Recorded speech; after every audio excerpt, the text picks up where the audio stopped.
अब आते हैं लास्ट क्लास जो हम पढ़ रहे थे, profits and gains of business और प्रोफेशन का लास्ट क्लास में आते हैं। लास्ट सेक्शन 44 का है।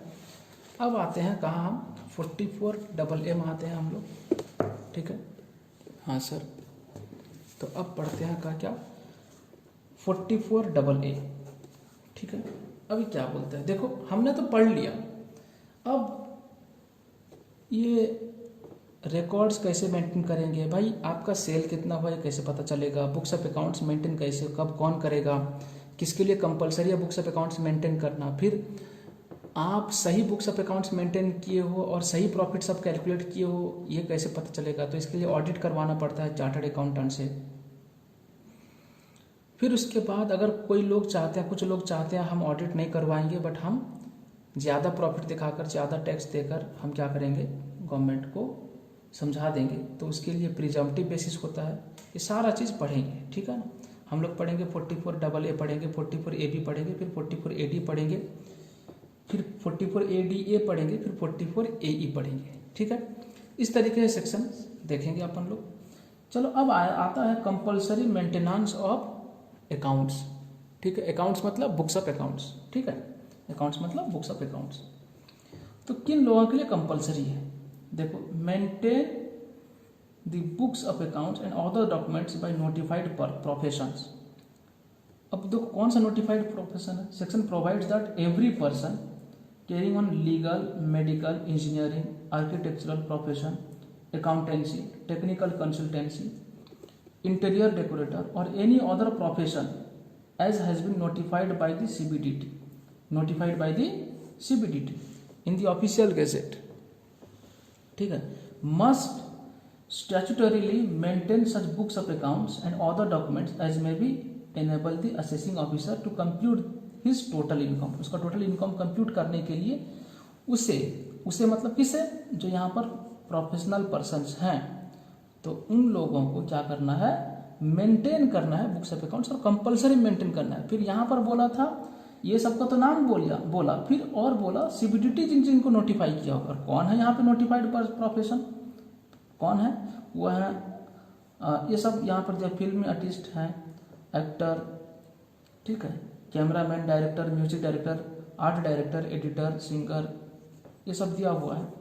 तो ये नोटिफाइड प्रोफेशन इसमें भी आते हैं। बाकी यहाँ जो बोला, जैसे कि मेडिकल मतलब डॉक्टर का बात बोला, इंजीनियर, लीगल मतलब लॉयर हो गया, एक अकाउंटेंट, चार्टर्ड अकाउंटेंट हो गया, तो ये सब के लिए नॉर्मल अकाउंटेंट, चार्टर्ड अकाउंटेंट जो भी है, ये सब के लिए, ये सब कौन होते हैं, प्रोफेशनल पर्सन। इंडियन ये लोग जो है compulsory books of accounts maintain करेंगे। बच्चे कब, कितना, लिमिट कुछ होना चाहिए ना, उसका लिमिट यहाँ पे नहीं दिया, बट यहाँ पे दिया है, मैं लिमिट बता देता हूँ, ठीक है।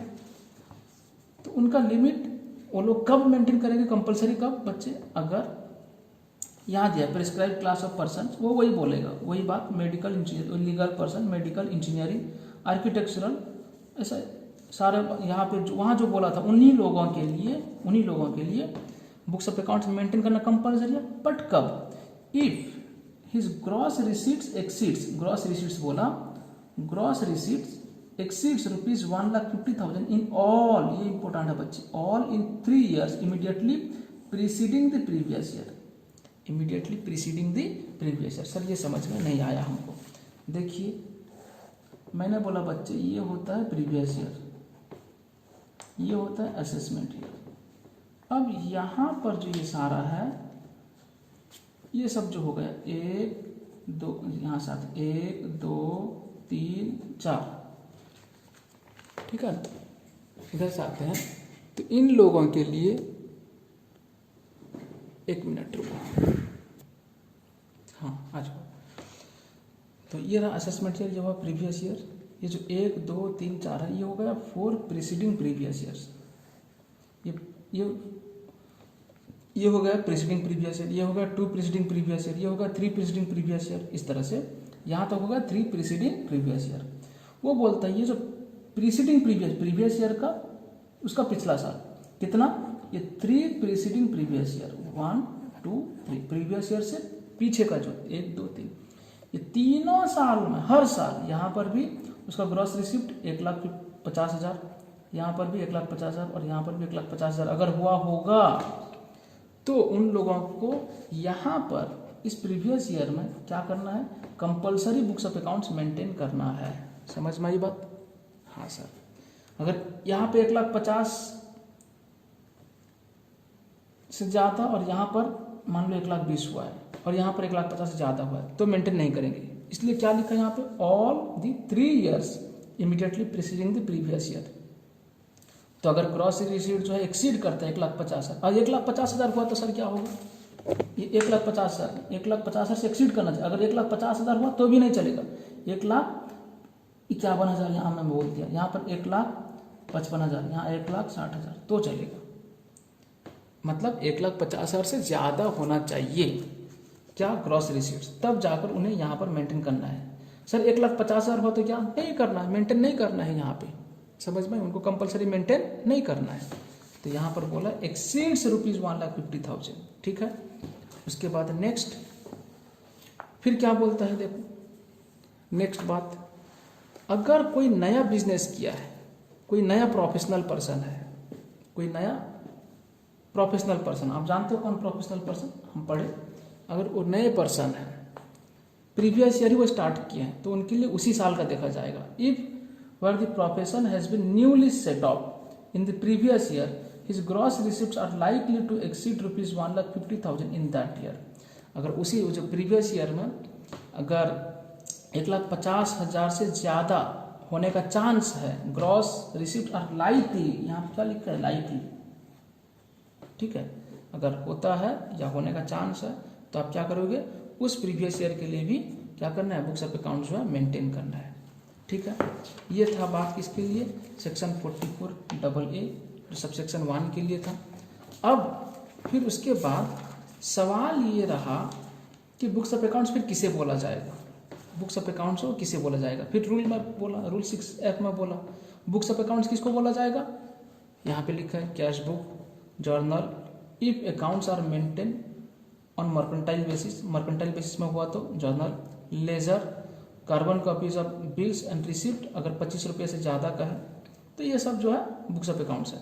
लेकिन अगर मेडिकल है, मेडिकल प्रोफेशन है, डॉक्टर है, उसके लिए बुक्स ऑफ अकाउंट्स क्या रहेगा, डेली कैश रजिस्टर और इन्वेंटरी, इन्वेंटरी मतलब मेडिसिन का रजिस्टर हुआ, inventory under broad heads of stock of drugs या मेडिसिन, ठीक है, अदर कंज्यूमेबल एसेसरीज हो गया। तो ये सब चीज़ को बुक्स ऑफ अकाउंट्स बोला जाता है, ठीक है। चलो ये गया, ये किसके लिए था, प्रोफेशनल पर्सन लोगों के लिए था। अब आते हैं यहाँ पर जो मैंने बोला ये सेक्शन किसके लिए था, प्रोफेशनल पर्सन के लिए था। अब हम देखते हैं फिर अगर बिजनेस पर्सन है, ठीक है, बिजनेस वाले, ये तो प्रोफेशनल पर्सन, इनका ग्रॉस रिसीट दिया, तो बिजनेस वाले हैं तो उनका क्या होगा देखते हैं, वही 44AA होता है, सब सेक्शन 2 वो देख लेते हैं क्या है, ठीक है। चलो आ जाओ, दिखाई दिया, हाँ।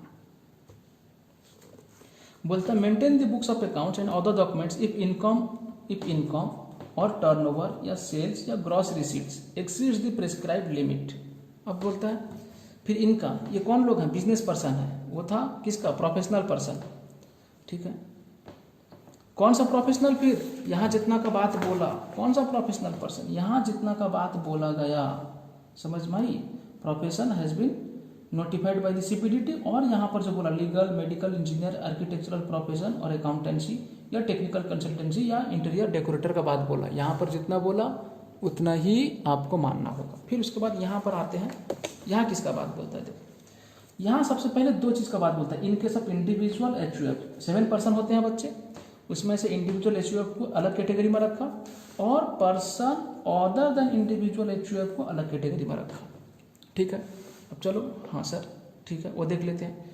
एन इंडिविजुअल और HUF carrying on any business और प्रोफेशन, अगर कोई इंडिविजुअल और HUF है, कोई बिजनेस या प्रोफेशन का में है, other than the profession specified in subsection 1 above, वहाँ जो स्पेसिफाई किया गया था उसको छोड़कर, जो यहाँ पे हम लोग अभी पढ़े, इन लोगों को छोड़कर, ठीक है, हाँ सर ठीक है।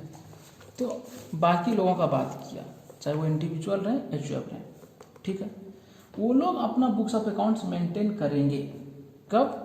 अगर उनका यहाँ पर क्राइटेरिया लिमिट दिया है, अगर एक्सीड करेगा। अगर एग्जिस्टिंग बिजनेस है, उनका पहले से बिजनेस है, in case where income from existing business, ये इनकम का बात बोलता है, इनकम फ्रॉम एग्जिस्टिंग बिजनेस और प्रोफेशन एक्सीड्स ₹2,50,000, और पहले इनकम का बात बोला, इनकम अगर 2,50,000 से एक्सीड होता है, 2,50,000 भी नहीं बच्चे, एक्सीड बोला है, ठीक है, ऐसा नहीं 2,50,000 और मोर लिखा है, ऐसा लिखा है क्या? नहीं लिखा है, लिखा है एक्सीड्स ₹2,50,000, ठीक है। और ये इनकम का बात बोला जो प्रॉफिट होता है, यानी तो फिर बोलता है सेल्स, यानी तो टर्नओवर, यानी तो ग्रॉस रिसीट्स। ऐसी केस में भी मतलब अगर मान लो कोई ट्रेड करता है तो उसका सेल टर्नओवर होगा। अगर ट्रेड नहीं करता है, मान लीजिए हॉस्पिटल है, एक हॉस्पिटल है, वो थोड़ी गुड्स बेचता है, थोड़ी पेशेंट को खरीदता है बेचता है, ऐसा तो नहीं, वो क्या करता है, सर्विस प्रोवाइड करता है और उसका पैसा रिसीव होता है, समझ में आई? जैसे कि ट्रांसपोर्ट बिजनेस, ठीक है, जैसे कि ट्रैवलिंग बिजनेस, तो उनका थोड़ी गुड्स बेचते हैं, ऐसा नहीं, वो सर्विस प्रोवाइड करते हैं, उनका क्या होता है, ग्रॉस रिसीट्स होता है, उनका सेल नहीं, टर्नओवर नहीं, उनका ग्रॉस रिसीट्स होता है। तो इसलिए एज द केस में भी लिखा, जिनके लिए जो भी एप्लीकेबल होगा। अगर उनका सेल, टर्नओवर या ग्रॉस रिसीट्स एक्सीड करता है, किसका, बिजनेस का या प्रोफेशन का, एक्सीड करता है कितना, 25 लाख से एक्सीड करता है, 25 लाख भी नहीं, एक्सीड अगर 25 लाख से ज़्यादा होता है, कब बच्चे, in any one, oh my God, वहां पे लिखा था all of the 3 preceding previous year, लेकिन यहाँ क्या लिखा, any one of 3 years immediately preceding the accounting year, 3 years, पिछला 3 सालों में से कोई भी साल में, यानी तो नेट प्रॉफिट 2,50,000 से एक्सीड कर रहा हो, यानी तो टर्नओवर या ग्रॉस रिसीट्स या सेल्स 25 लाख से एक्सीड कर रहा हो, समझ में आई? हाँ सर, तो यहाँ एक बात बता देता हूँ उसी तरह का, ये हो गया आपका असेसमेंट ईयर, ये हो गया फाइनेंशियल ईयर, ये हो गया प्रीसीडिंग फाइनेंशियल ईयर, ये हो गया फर्स्ट 1 प्रीसीडिंग फाइनेंशियल ईयर, ये होगा सेकंड प्रीसीडिंग प्रीवियस ईयर, ये third preceding previous year, fourth preceding previous year, ये जो है 1 2 3 प्रीसीडिंग प्रीवियस ईयर। यहाँ पर कहीं भी अगर ये जो लिमिट दिया है 2,50,000 या 25 लाख, कहीं पर भी यहाँ पर था, पहला जो बात बताया था, तीनों का होना चाहिए, तीनों साल, all 3 immediately preceding previous year में क्या होना चाहिए, एक्सीड करना चाहिए, क्या, ग्रॉस रिसीट कितना, 1,50,000 से ज़्यादा है। बट यहाँ पर जो बोला 2,50,000 यानी तो 25 लाख, इनकम का बात बोला, ये टर्नओवर, सेल, रिसीट का बात बोला, एक्सीड करेगा तो होगा, और न्यू सेटअप है तो उसी साल देखा जाएगा, उसी प्रीवियस ईयर का देखा जाएगा, ठीक है। अच्छा, फिर उसके बाद अगर person other than individual HUF है, यहाँ पर क्या बोला था, इंडिविजुअल एचयूएफ का बात बोला था, अगर वो इंडिविजुअल एचयूएफ नहीं है उसको छोड़कर कंपनी हो गया, फार्म हो गया, ठीक है, वो लोग अगर हैं तो उनके लिए क्या है, अगर एग्जिस्टिंग बिजनेस है तो वही एक जो वही सारा बात मतलब सेम ही है, तो यहाँ पर हो जाएगा इनकम 1,20,000 और जो टर्नओवर जो है, टर्नओवर सेल या ग्रॉस रिसीट की हो गया 10 लाख, और अगर न्यूली सेटअप है तो उनके लिए क्या मान देखा जाएगा, सिर्फ प्रीवियस ईयर का देखा जाएगा, ठीक है। हाँ सर, ठीक है, चलो आगे चलते हैं फिर नेक्स्ट बात। अब ये गया 44AB का बात हमने, सॉरी 44AA का बात हमने बोला। अब आते हैं बच्चे 44AB में। 44AB में अभी जो हम पढ़े, बता देता हूँ, जो 44AA पढ़े, 44AA जो हम लोग पढ़े, ये क्या था, बुक्स ऑफ अकाउंट्स को मेंटेन करने का बात था, क्या था, मेंटेन करने का बात था। अब आप जब मेंटेन किए हो, ये सही है या गलत है, ठीक है ना, इसके लिए क्या करना पड़ेगा बच्चे, ऑडिट करना पड़ेगा, किससे, चार्टर्ड अकाउंटेंट से ऑडिट करवाना पड़ता है, ठीक है। तो उसका जो सेक्शन है क्या है बच्चे, 44AB है, इसका जो सेक्शन है क्या है, 44AB है, ठीक है। अब आ जाओ 44AB में क्या बोलता है, देखते हैं। 44AB बोलता है कि who request to get the accounts audited, ठीक है, it is obligatory in the following cases, ये केस दिया है, ठीक है, 5 केसेस दिया है, 5 केस में ऑडिट करवाना बहुत जरूरी है, और कौन करेगा, चार्टर्ड अकाउंटेंट, ठीक है, स्पेसिफाइड डेट में, ठीक है, डेट क्या है, 30 सितंबर। चलो अब देखो कौन किसके लिए ऑडिट एप्लीकेबल है, कौन लोग ऑडिट करवाएंगे चार्टर्ड अकाउंटेंट से, कौन लोग बच्चे, if the total sales, turnover या ग्रॉस रिसीट्स अगर एक्सीड करता है 100 लाख, मतलब 1 करोड़, 1 करोड़, ठीक है, 1 करोड़, 100 लाख यानी तो ₹1 करोड़, ठीक है, 100 लाख। बच्चे सवाल जो आएगा मल्टीपल चॉइस जो सवाल आएगा वो 100 लाख नहीं लिखा होगा, 1 करोड़ लिखा होगा, 100 करोड़ लिखा होगा ऑप्शन ए में, ठीक है ना। ऑप्शन ए में लिखा होगा 1 करोड़, ऑप्शन बी में लिखा होगा 100 करोड़, ऑप्शन सी में लिखा होगा 25 करोड़, ऑप्शन सी में लिखा होगा नॉन ऑफ दिस। तो इसका मतलब कि आप 100 करोड़ कर दोगे? नहीं, ध्यान से आपका दिमाग भी टेस्ट किया जाता है वहां पे। तो 1 करोड़, ठीक है। तो चलो ठीक है, तो ये गया। अगर total sales turnover gross receipts कितना होता है, 100 लाख से एक्सीड करता है, कब? इन एनी प्रीवियस ईयर, कोई भी पिछला साल में। और किसी भी पिछला साल में अगर 100 लाख से एक्सीड करता होगा तो उनको ऑडिट करवाना है, ठीक है। सर समझ में नहीं आ रहा, मैंने बोला बच्चे लोग बता दो, अभी समझाता हूँ, आप चिंता करने की ज़रूरत नहीं है, लो समझाता हूँ। मान लीजिए ये प्रीवियस ईयर है, ये हो गया असेसमेंट ईयर। बच्चे हमारा असेसमेंट ईयर में टाइम है ना, ऑडिट करवाने का टाइम क्या है, 30 सितंबर, समझ में आई, 30 सितंबर है। लेकिन सीबीडीटी जो है फिर क्या करता है, नोटिस निकालता है, डेट एक्सटेंड भी हो सकता है। लेकिन हम जो नॉर्मली डेट पढ़ते हैं वो 31 जुलाई, वो किन के लिए है, जो लोग ऑडिट नहीं करवाते। जो लोग ऑडिट करवाएंगे उनके लिए डेट क्या है, 30 सितंबर। कौन सा ईयर का, असेसमेंट ईयर का, ठीक है। अगर इस प्रीवियस ईयर में तो आपका ग्रॉस रिसीट्स यानी तो सेल यानी तो टर्नओवर कितना, 100 लाख से एक्सीड किया है, 100 लाख भी नहीं, उससे अगर एक्सीड किया है तो आपको ऑडिट करवाना है, ठीक है। इसी डेट के अंदर आप ऑडिट करवाएंगे चार्टर्ड अकाउंटेंट से। तो ये बात बोला, ठीक है। हाँ सर, ये था किसके लिए, बिजनेस पर्सन के लिए। अगर प्रोफेशनल पर्सन है वो कब ऑडिट, वो तो बुक्स ऑफ अकाउंट्स मेंटेन करेंगे। हम देखें अगर 1,50,000 एक्सीड करता है उनका gross receipts all of the 3 preceding financial years में, तो वो लोग बुक्स ऑफ अकाउंट्स मेंटेन करेंगे, कंपलसरी है। लेकिन वो प्रोफेशनल पर्सन जो है तो उनके लिए अगर 50 लाख से एक्सीड करता है कोई भी प्रीवियस ईयर में उनका क्या, जो ग्रॉस रिसीट्स, तो वो लोग ऑडिट करवाएंगे चार्टर्ड अकाउंटेंट से, ठीक है। हाँ सर ठीक है। बच्चे इसका कुछ एक्सेप्शन है, हम पढ़ेंगे, ठीक है। 44AB है, 44AD पढ़ेंगे, फिर 44ADA पढ़ेंगे। मैं ये बात को यहाँ पर नहीं बताना चाहता, इसलिए यहाँ पर 44ADA का ही बात लिखा है, ठीक है ना। तो मैं यहाँ 44AE का ही बात लिखा है, मैं यहाँ पर बताना नहीं चाहता, ठीक है। मैं तुमको वहाँ उस सेक्शन पे बता दूंगा, ठीक है। चलो सर ठीक है। तो ये गया आपका क्या कि 44AB किन लोगों को ऑडिट करवाना है, ठीक है। उसके बाद अब आते हैं 44AD में। 44AD क्या बोलता है, सुनो। मान लो कुछ छोटे बिजनेसमैन होते हैं, जो बिजनेस पर्सन छोटा बिजनेस होता है। अब उन लोग बच्चे सुनो, इतना बुक्स ऑफ अकाउंट्स मेंटेन करेंगे, ऑडिट करवाएंगे, बहुत खर्चा हो जाएगा।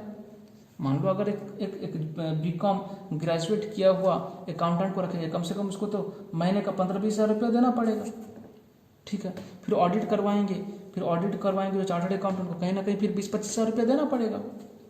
तो अब क्या होता है, ये इतना खर्चा वो नहीं करेंगे, इसलिए तो छोटे बिजनेस होते हैं उनके लिए ना बुक्स ऑफ अकाउंट्स मेंटेन करना जरूरी है, ना ऑडिट करवाना जरूरी है।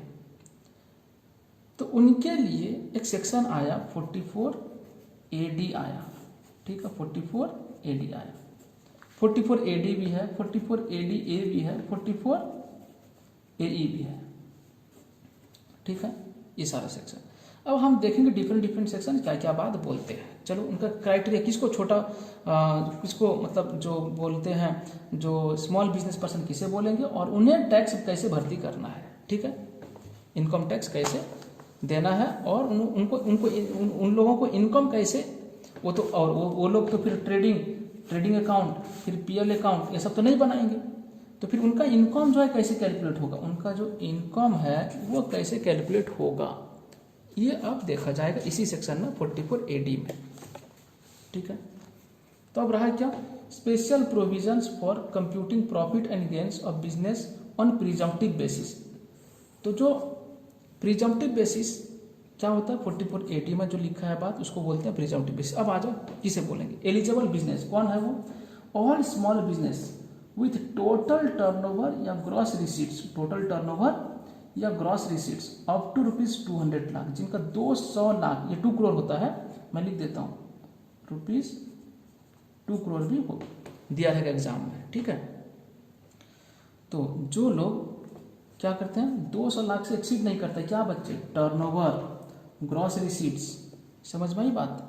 तो उन लोगों वो जो हैं क्या करते हैं अपना इनकम बिना मेंटेन किए, बिना रिकॉर्ड किए वो क्या कर सकते हैं अपना इनकम जो है कैलकुलेट कर सकते हैं। और उनका इनकम कैलकुलेट करने का तरीका क्या रहेगा बच्चे, जो प्रीजम्पटिव रेट ऑफ टैक्स, जो प्रीजम्पटिव रेट ऑफ टैक्स है वो क्या रहेगा, मतलब जो इनकम कैलकुलेट किया जाएगा उनका कैसे ना 8% ऑफ टोटल टर्नओवर और ग्रॉस रिसीट्स, वो इनकम दिखाया जाएगा।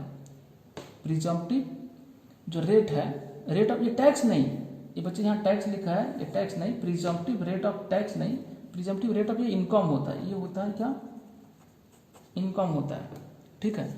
तो सर कुछ समझ में नहीं आया। देखिए बच्चे, मान लीजिए किसी का सेल जो है वो मान लीजिए कितना सेल है, मान लीजिए 150 लाख, ये 200 लाख से कम है, तो उन्हें जो इनकम दिखाना है ना प्रीजम्पटिव इनकम जो कैलकुलेट करना है, कंप्यूट करना है, वो कितना बच्चे 8% या उससे ज़्यादा। तो 150 लाख का 8% कितना होता है 12 लाख, ठीक है। तो कितना होता है 12 लाख होता है। तो कहीं ना कहीं 12 लाख से वो ज़्यादा जो है, ये 12 लाख दिखा सकते हैं, यानी तो 13 लाख।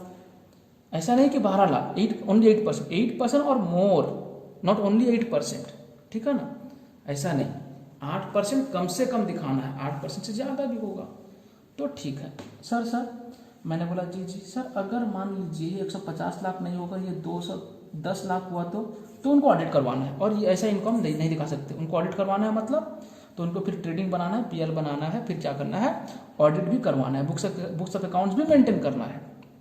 सर मैंने बोला जी सर, उनका वही 150 लाख उनका टर्नओवर है, उनका 150 लाख कोई टर्नओवर है, और लेकिन वो चाहते हैं 7% दिखाना। जी नहीं, तब भी अगर मान लीजिए इधर उनका सेल है कितना बच्चे 150, लेकिन वो जो नेट प्रॉफिट दिखाना चाहते हैं वो 7%, मतलब 8% से कम, तो नहीं चलेगा। तब भी उनको अगर वो कम दिखाना चाहते हैं, यहाँ पर कम नेट प्रॉफिट शो करना चाहते हैं, उनको तब भी ऑडिट करवाना है। समझ में आई बात।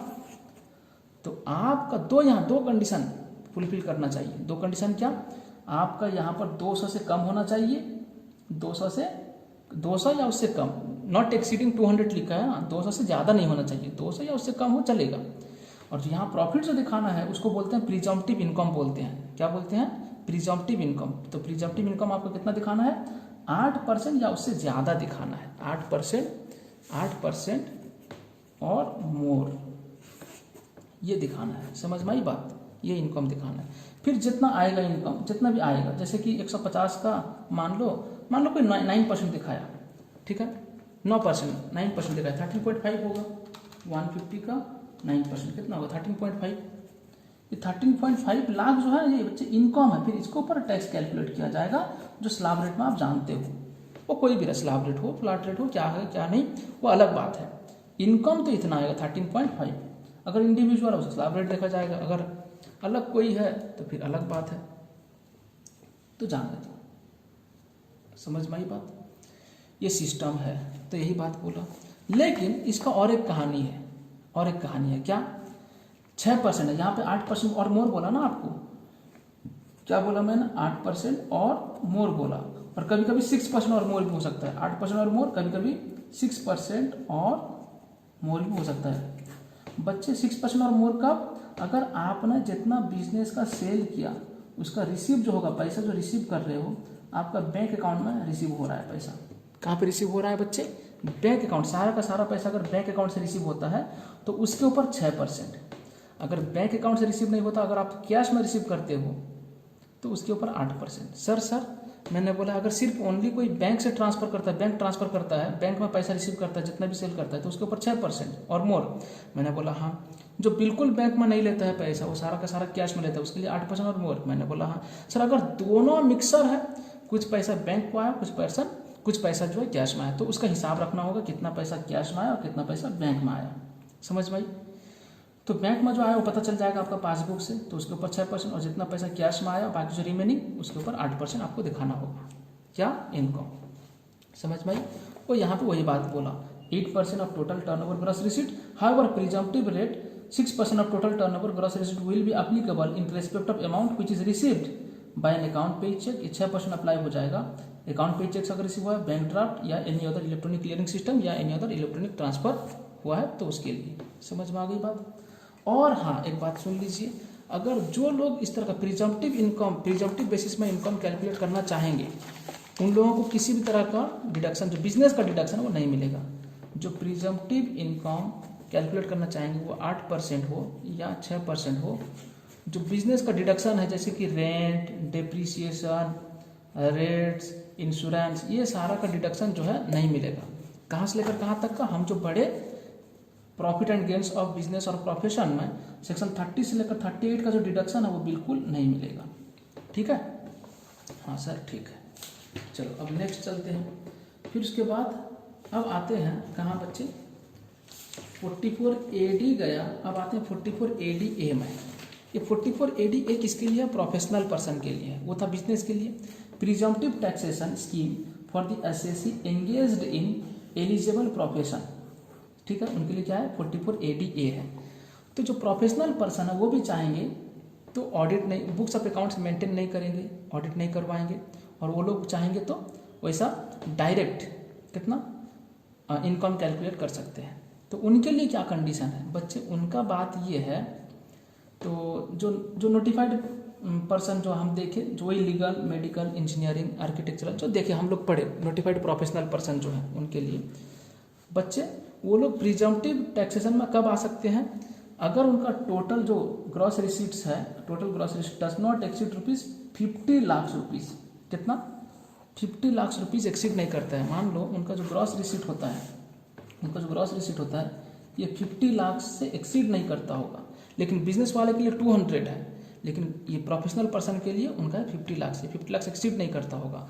लेकिन हाँ, उनका जो इनकम यहाँ दिखाना है, प्रिजम्पटिव इनकम, जो प्रिजम्पटिव इनकम दिखाना है वो कितना बच्चे? बिजनेस वाले का कितना था? 8% था, 6% था ना। आप जानते हो ये 8% किसके लिए, 6% किसके लिए? लेकिन इनके लिए जो है 50%, oh my God, 50% gross receipt का 50% क्या दिखाना है? इनकम दिखाना है। क्या? प्रिजम्पटिव इनकम दिखाना है। समझ में आई बात? तो देखो लिखता है, presumptive rate of tax would be sum equal to 50% of total gross receipts. समझ में आई? और हायर मतलब हायर का मतलब 60% भी दिखा सकता है मेरा इनकम, 70% भी दिखा सकता है, लेकिन 50% से कम नहीं। सर अगर ये मान लीजिए 51 लाख हो गया तो इनको ऑडिट करवाना है। सर मान लीजिए ये अगर ये 50 लाख से कम है लेकिन ये दिखा रहा है इनकम 40%, कुछ ऐसा दिखा रहा है, तो उनको रिकॉर्ड्स भी करना है, बुक्स ऑफ अकाउंट्स, और ऑडिट भी करवाना है। ठीक है, बाकी बात वही जो 44AD में हम पढ़े, ये था 44ADA का बात। ठीक है, ये था क्या? 44ADA, ये प्रोफेशनल पर्सन के लिए है प्रिजम्पटिव टैक्सेशन का। अब आते हैं बच्चे जो लास्ट सेक्शन, बाप रे बाप, लास्ट सेक्शन, और बहुत आसान है बच्चे, इसका एग्जाम्पल भी करेंगे फिर अपन लोग समाप्त कर लेंगे। ठीक है, तो हमारा आज जो है profits and gains of business और प्रोफेशन का चैप्टर जो है ओवर हो जाएगा, खत्म हो जाएगा। ठीक है, हाँ सर ठीक है। तो क्या कहाँ आते हैं? 44AE में आते हैं। ठीक है, चलो सेक्शन 44AE क्या बोलता है, तो मैं पहले से उसका बेसिक बात बता देता हूँ। ठीक है, बेसिक बात ये है, ये बात किसके लिए है? ठीक है, जो लोग ट्रांसपोर्ट बिजनेस करते हैं, कौन सा बिजनेस? ट्रांसपोर्ट बिजनेस करते हैं, उनका ट्रक होता है, कई सारे ट्रक होते हैं, तो 7-8 ट्रक होता है, और हर रोज़ ट्रांसपोर्ट का बिजनेस में लगा हुआ है, किसी का गुड्स ट्रांसपोर्ट करता है, आता है, जाता है, लेता है, तो ऐसा। तो वो लोग अपना इनकम टैक्स कैसे कैलकुलेट करेंगे? एक नॉर्मल होता है, एक होता है नॉर्मल, जैसा हम बिजनेस प्रोफेशन में पढ़े, उनका अपना मेंटेन करेंगे, बुक्स ऑफ अकाउंट्स मेंटेन करेंगे और ट्रेडिंग बनाएंगे। ठीक है ना, ट्रेडिंग नहीं, उनका इनकम स्टेटमेंट बनाएंगे। जबकि ये ट्रांसपोर्ट बिजनेस है तो इसका कोई ट्रेड नहीं होता है, तो नॉर्मल क्या करेंगे, वो इनकम स्टेटमेंट बनाएंगे, इनकम स्टेटमेंट। फिर इस इनकम स्टेटमेंट में जितना नेट प्रॉफिट आएगा, उनका ग्रॉस रिसिप्ट होता है, ग्रॉस रिसिप्ट जो आएगा लेस बहुत सारा एक्सपेंसेस उनका जो भी है, जो rent, depreciation, repair, maintenance, insurance जो है, माइनस करने के बाद जो भी आएगा नेट प्रॉफिट, फिर इसके ऊपर टैक्स दिया जाएगा। ये एक तरीका है। दूसरा ये है, वो लोग जिस तरह से 44 AD और 44 AD में पढ़े, हम लोग जिस तरह से पढ़े, क्या था, प्रिजम्पटिव बेसिस में था, वो लोग प्रिजम्पटिव बेसिस में भी आ सकते हैं। उसका सेक्शन है क्या, 44 AE। ये किन के लिए है, देखो आप आ जाओ सेक्शन पढ़ते हैं। क्या है, special provision for computing profits and gains of business of playing, hiring और लीजिंग गुड्स कैरेजेस। ठीक है, जो हायरिंग मतलब लीजिंग भी है, किसका, गुड्स कैरेजेस, मतलब ट्रक का ही बात करता है। ठीक है, चलो अब देखो, अब एलिजिबल एसएससी कौन है, ये किसके लिए एप्लीकेबल है। The scheme applies to person owning not more than 10 goods vehicle. 10 goods vehicle मतलब ट्रक का बात करता है। ठीक है, एक साल में at any time during previous year, मान लीजिए ये रहा आपका एक साल, ये रहा पूरा का पूरा एक साल, इसका किसी भी पॉइंट ऑफ टाइम में, किसी भी पॉइंट ऑफ टाइम में जो नंबर ऑफ व्हीकल है 10 से ज़्यादा नहीं होना चाहिए। 10 तक ठीक है, 10 व्हीकल्स ठीक है, 10 से ज़्यादा नहीं होना चाहिए। समझ में? तो अब क्या होगा, वो लोग जो है प्रिजम्पटिव इनकम दिखाएंगे। प्रिजम्पटिव इनकम क्या कर सकते हैं, कंप्यूट कर सकते हैं। The estimated income from each goods vehicle being heavy goods vehicle और other than heavy goods vehicle would be, मतलब फिर व्हीकल दो टाइप का हो गया। इसका मतलब क्या हो गया, व्हीकल जो है दो टाइप का हो गया, एक हो गया हैवी गुड्स व्हीकल, एक हो गया अदर। अब सवाल रहा हैवी गुड्स व्हीकल किसे बोलेंगे, अदर व्हीकल किसे बोलेंगे। अब सुनो, पहले पढ़ लेते हैं हैवी गुड्स व्हीकल किसे बोलेंगे। Any goods, heavy goods vehicle किसे बोलेंगे, any goods carriage the gross vehicle weight of which exceeds 12,000 kilograms. समझ पाई, जो व्हीकल कैरी करता है, गुड्स कैरेज, समझ में, जो व्हीकल कैरी करता है 12,000 किलोमीटर से ज़्यादा का गुड्स कैरी करके लेकर जा सकता है, तो उसे हम क्या बोलेंगे, हैवी गुड्स व्हीकल बोलेंगे। जो 1200 से नीचे, एक्सीड बोला, जो 1200 या उससे नीचे का 1200 या उससे कम किलोग्राम का गुड्स लेकर जाएंगे, उनको अदर व्हीकल्स बोलेंगे, हैवी व्हीकल्स नहीं बोला जाएगा। अब देखो उनका इनकम जो कंप्यूट होगा वो किस तरह से होगा। ठीक है, अब देख लो क्या बोलता है, हैवी गुड्स व्हीकल के लिए क्या बोलता है, ₹1000 पर टन। पर टन फिर किसको बोला जाएगा, पर टन किसे बोला जाएगा, 1000 किलोग्राम को, 1000 केजी को 1 टन बोला जाएगा। ठीक है, तो ₹1000 पर ton of gross vehicle weight और unladen weight as the case may be for every month, हर एक महीने का। ठीक है, एवरी मंथ और पार्ट ऑफ द मंथ। अब इसको मैं समझाऊंगा, पार्ट ऑफ द मंथ का मतलब क्या होता है। देखिए, मैं एक एग्जाम्पल है, वहां पर पढ़ लेंगे हम लोग, चिंता मत कीजिए, वहां पर समझ में आ जाएगा। बट आप ये कंडीशन याद रखिए, हैवी गुड्स व्हीकल के लिए 1000 रुपया पर टन पर मंथ का, याद रखेंगे ये चीज, पर टन पर मंथ, और पार्ट ऑफ द मंथ भी याद रखेंगे।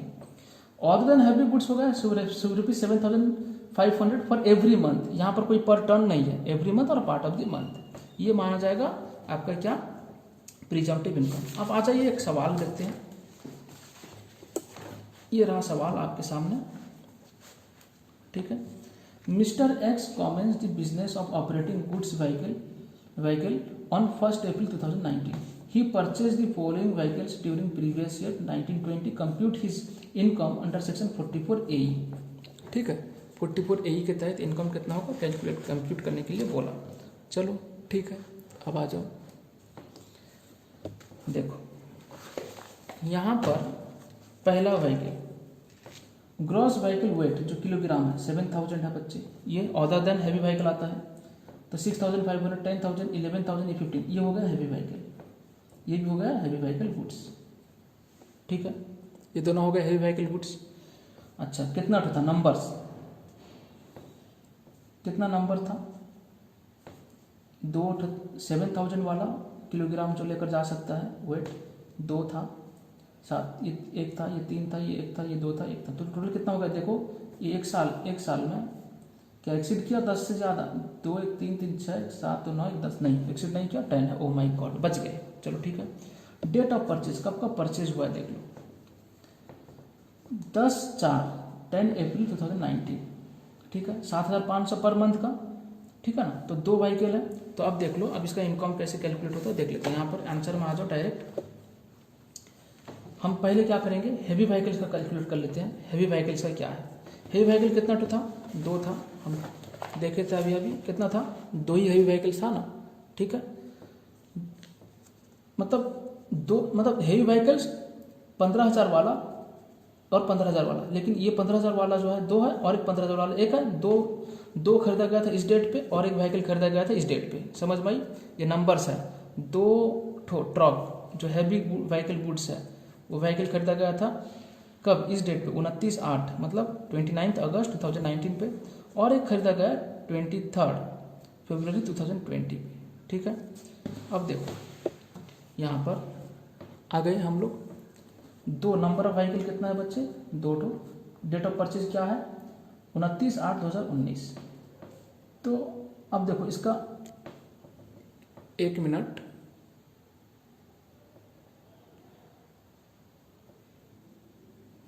हाँ ठीक ठीक।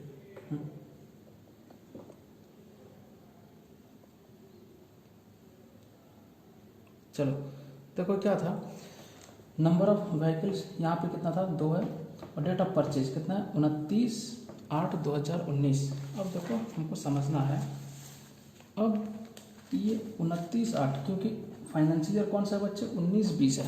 फाइनेंशियल ईयर कौन सा है, फाइनेंशियल ईयर जो है बच्चे 19-20 है। अब परचेज जो हुआ है व्हीकल, 2 व्हीकल परचेज हुआ है, कब हुआ है, 29/8/2019। ये जो अगस्त का मंथ है ना, 29 को खरीदा गया ना, तो अगस्त मंथ भी कंसिडर किया जाएगा, अगस्त मंथ भी कंसिडर किया जाएगा। अगस्त, सितंबर, अक्टूबर, नवंबर, दिसंबर, 1 2 3 4 5, फिर जनवरी, फरवरी, मार्च ऑफ 2020। तो कितना होगा, 8 मंथ्स। तो अब यहाँ पर हो गया नंबर ऑफ मंथ्स कितना होगा, 8। और एक व्हीकल जो खरीदा गया था, हैवी गुड्स व्हीकल जो खरीदा गया था, कहाँ पे, यहाँ पर। ये जो बात देखा गया, बोला था मैंने आपको, ठीक है, ये रहा। तो ये और एक खरीदा गया कब, 23 फरवरी 2020 को खरीदा गया। तो अब ये रहा, एक तो व्हीकल खरीदा गया था, डेट कब था, 23/2/2020, और 2 मंथ्स फरवरी और मार्च दोनों लिया जाएगा। पार्ट ऑफ द मंथ का मतलब समझ में आया, जो मंथ जिस मंथ में खरीदा गया उसे भी लिया जाएगा, ठीक है। यानी जिस मंथ में एक दिन भी यूज हुआ हो व्हीकल उसे भी लिया जाएगा। तो 2 हो गया। तो अब बच्चे देखो कितना व्हीकल है, 2 व्हीकल। एक व्हीकल अगर 8 महीना तक चला है, 2 व्हीकल कितना महीना तक चला होगा, वेटिंग कर दिया गया, तो कितना 16, ठीक है। Number of months into number of vehicles, ठीक है। तो कितना होगा, फिर 1 × 2 कितना होगा, 2। तो टोटल कितना होगा, 18, समझ में आई। फिर उसके बाद अब हम जानते हैं हैवी गुड्स व्हीकल जो है, यहाँ कितना है, 15,000 और 15,000 है। ये क्या है, किलोग्राम है, इन किलोग्राम वेट जो सामान लेकर आता है जाता है, ये सब जो है 15,000 है। तो कितना टन हो गया, 15 टन ईच, एक का 15 टन, दूसरा का 15 टन। तो क्या हो गया, ईच का 15 टन। तो हम इसका आंसर जो है हम इस तरीके से भी कैलकुलेट कर सकते हैं, 16 × 15 टन इंटू पर टन 1000 जो आएगा वो इनकम माना जाएगा। और होगा क्या, 2 × 15 टन इंटू ये भी लिया जाएगा, 2 × 15 टन इंटू 1000 जो आएगा वो ये टोटल। और देखो यहाँ 15 टन दोनों में था ना बच्चे, 15 टन जो था ये दोनों में था, ये 15 टन यहाँ भी 15 टन दोनों पे था। हम इकट्ठा भी इसको कैलकुलेट कर सकते हैं। हम क्या कर सकते हैं बच्चे, इसका कैलकुलेशन जो है हम इकट्ठा भी कर सकते हैं, मिला के भी कर सकते हैं। कैसे, देखिए कि जैसा यहाँ पे आप कैलकुलेट किए थे कितना 18 आया था, तो देखो उसका आंसर यहाँ पे किया हुआ है, मैं बता देता हूँ, ठीक है। तो 18 × 15 टन दोनों का था, तो इसलिए 18 में मल्टीप्लाई कर दिया, इंटू 1000 जो आएगा, देख लेते हैं कितना, 15 इंटू 18 इंटू 1000 कितना आया, 2,70,000। कितना आया, 2,70,000 आया। ठीक है, इनकम। यह है हैवी गुड्स का। अब आ जाते हैं हम लोग फिर लाइट व्हीकल्स का, मतलब अदर देन हैवी गुड्स जो है, अदर देन हैवी गुड्स है वहाँ आ जाते हैं। 2 खरीदा गया 10/4 में, और 1 खरीदा गया 15/3 में, 3 खरीदा गया 16/7 में, 1 खरीदा गया 2/1 पे। तो 4 में जो खरीदा गया अप्रैल से मार्च तक 12 महीना होता है, और मार्च महीना में जो खरीदा गया 2020 का वो 1 महीना यूज हुआ है। अच्छा, जुलाई में जो खरीदा गया समझ में आई ना, अप्रैल मई जून छोड़कर 9 मंथ्स होता है, तो बाकी और मतलब 2 जनवरी में जो खरीदा गया वो 3 महीना यूज हुआ है। तो टोटल इसमें मल्टीप्लाई कर दिया गया, वेट कैलकुलेट किया गया कितना, 24, 1, 27, 3 आया, मल्टीप्लाई करके 12 इंटू 2 24 होता है, 1 इंटू 1 1 होता है, 9 इंटू 3 27, 3 इंटू 1 3 होता है, टोटल आया कितना 55। अब इसका कैसे कैलकुलेट किया जाएगा, इसका कैसे कैलकुलेट किया जाएगा बच्चे, इसका 55 इंटू पर मंथ का, और यहाँ पे क्या किया जाएगा 55 इंटू 7,500, बस इतना ही। क्योंकि वहाँ हम देखे थे रूल्स में क्या पढ़े थे, रूल्स में ये था कि अदर देन हैवी व्हीकल्स है तो उसका रूल क्या था, other than heavy vehicles 7,500 for every month और पार्ट ऑफ ए मंथ। समझ में ये बात। सर अगर हम ऐसा करते हैं सर हम ऐसा करते हैं चलेगा। मैंने बोला बच्चे कैसा करोगे आप बताओ मुझे थोड़ा। सर हम ऐसा करेंगे, मान लीजिए सर 2 व्हीकल सर इसी का, मैंने बोला ठीक है बोलो, आप बोलो कैसे कैलकुलेट करना है। मैं बोलता सर हम बोल रहे हैं 2 व्हीकल है, मैंने बोला हाँ। सर वो पूरा 12 महीना यूज हुआ है, मैंने बोला हाँ। सर 12 महीना, 1 महीने का 7,500 होता है, मैंने बोला हाँ। तो 12 महीने का इंटू 7,500 ये होता है 1 व्हीकल का बच्चे। अगर इंटू 2 करेंगे 2 व्हीकल का आ जाएगा, तो आएगा ये टोटल। इस तरह का क्या आप इंडिविजुअल कैलकुलेट करोगे, कर सकते हो आप, ऐसा कर सकते हो। 7,500 इंटू 12, तो ये 1 व्हीकल का है, 2 में मल्टीप्लाई करो, जितना आएगा वो अमाउंट में भी लिख सकते हो आप इस तरह भी कर सकते हो। 12 मंथ इंटू 7,500 इंटू 2 जो आएगा वो रहा। तो फिर यहाँ पे ये 1 मंथ यूज हुआ है, 1 इंटू 7,500 इंटू 1 व्हीकल। फिर उसके बाद बात समझ में आ रही है, तो है ऐसा भी कर सकते हो, जो टोटल आएगा वो भी इनकम माना जाएगा। ठीक है ना। सर मैंने बोला जी सर यहाँ हम यहाँ भी ऐसा भी कर सकते हैं सर। मैंने बोला कैसा कर सकते हो सर, तो ये भी 15 टन, हम यहाँ पे और एक कॉलम कर देंगे 15 टन, यहाँ पे लिख देंगे 15 टन्स और 15 टन्स। तो सर मैंने बोला बच्चा आप वैसा भी कर सकते हो, और यहाँ पे जो कैलकुलेशन दिया गया है वैसा भी कर सकते हो। ये थोड़ा आसान है, और आप जो बता रहे हो कैलकुलेशन का प्रोसेस जो है थोड़ा लेंदी हो जाएगा, तो आप कर सकते हो। ठीक है, तो जो भी आएगा दोनों का मिला लेंगे, इसका और इसका दोनों का मिला लेंगे, जो आएगा वो रहेगा इनकम। ठीक है, और यहाँ भी वैसे ही किया है, देखो 55 इंटू 7,500 जो 55 आया। ठीक है, मैं बता देता हूँ ये 55 जो आया यहाँ पे इंटू 7,500 प्लस यहाँ जो 18 आया था इंटू 18, ये देखो 18 इंटू 1,000 इंटू 15 टन्स। ठीक है ना, 15,000। लेकिन दिक्कत क्या है, यहाँ पर सेम है, तो यहाँ पे दोनों जगह पे 15,000 टन 15,000 टन था। अगर अलग होता तो फिर इसका अलग अलग कैलकुलेशन करना पड़ता। ठीक है ना। हाँ सर, तो आज खत्म हुआ क्या, profit and gains from business और प्रोफेशन का चैप्टर ओवर, खत्म। और छोटी छोटी सी बात है, ठीक है, उसका रिवीजन क्लास मतलब जो रेगुलर क्लास चलेगा हमारा CPI में, तो वहाँ पे आपको जो लास्ट मिनट रिवीजन होता है हम लोग का, तो वहाँ पे आपको बोल दिया जाएगा, आप वरी नहीं होंगे, तो आपको वहाँ पे बोल दिया जाएगा। ठीक है, और जो क्वेश्चन आंसर सॉल्व किया जाएगा, जितने भी सारा मल्टीपल चॉइस क्वेश्चन हैं वो सॉल्व किया जाएगा, वहाँ पे कई सारा डाउट्स जो है वहाँ पे क्लियर हो जाएंगे। ठीक है, और यहाँ पे इसके बाद से हमें जितना सारा क्वेश्चन प्रैक्टिस करना है, तभी जाकर प्रोविजंस जो है याद रहेगा। ठीक है ना। हाँ सर, चलो thank you very much, bye bye.